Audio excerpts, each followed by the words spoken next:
You forget a name, a fact, how something works, and before you've even really tried to remember, your hand is already reaching for your phone. No struggle, no guessing, just search.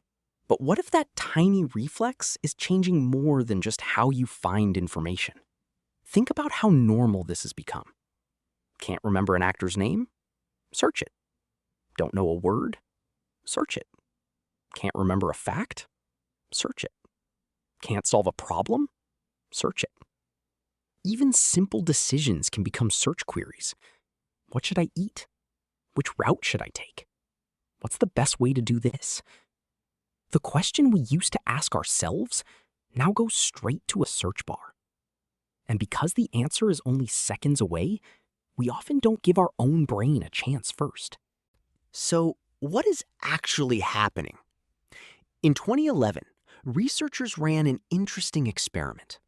People were given facts to remember on a computer, but there was a twist. Some people were told the information would be saved. Others were told it would be deleted. The people who believed the information would be saved remembered less of the actual facts, but they were better at remembering where the information was stored. In other words, their memory didn't simply disappear. It changed strategy. Psychologists call this cognitive offloading. It's basically letting something outside your brain carry part of the mental workload. A notebook can do it. A calendar can do it. Your phone can do it. And search engines make this incredibly easy. Your brain doesn't need to hold every piece of information if it knows exactly where to get it later. But here's where things get interesting.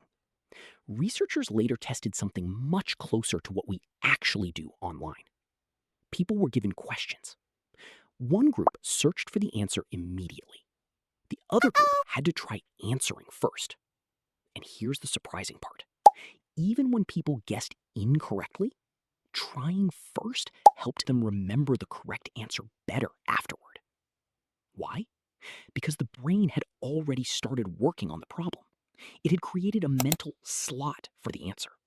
So when the correct information arrived, there was something for it to connect to. Searching immediately skips that step. You get the answer, but you may not give your brain the same reason to hold on to it. And here's the uncomfortable part. About 8 out of 10 people in the research said they usually search right away. Think about that. We have instant access to answers, and we may be skipping the struggle that helps some answers stick. But wait, this doesn't mean searching is bad. In fact, offloading can be useful. Imagine trying to memorize every phone number, every address, every appointment, every fact you might ever need. That would be ridiculous. Your brain has limited resources. External tools can carry information so your brain can focus on something else. And sometimes that's exactly what we want. Search engines let us handle more information. They help us solve problems faster.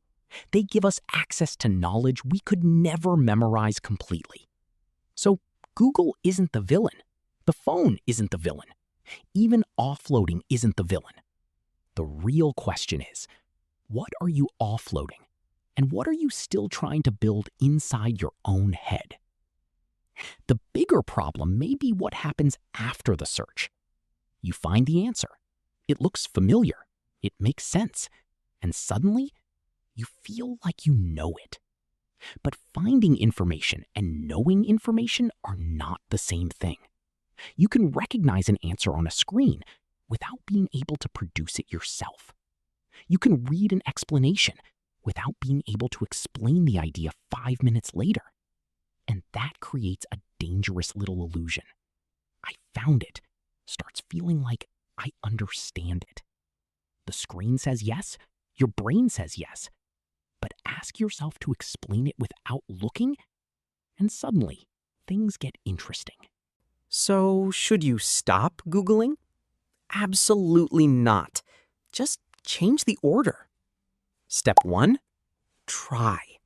Give your brain a few seconds. Make a guess.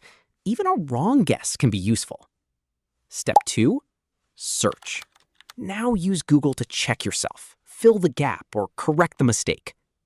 Step 3. Explain. If the information actually matters, put the phone down and explain it in your own words. If you can explain it, you probably understand it.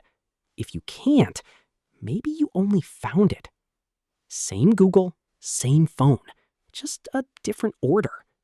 So next time your hand reaches for your phone before your brain even gets a chance, pause for 1 second. Try first, then search. Because maybe the goal isn't to remember everything. Maybe it's to make sure you're still doing some of the thinking yourself. Is that reflex helping you think faster, or quietly replacing the thinking altogether?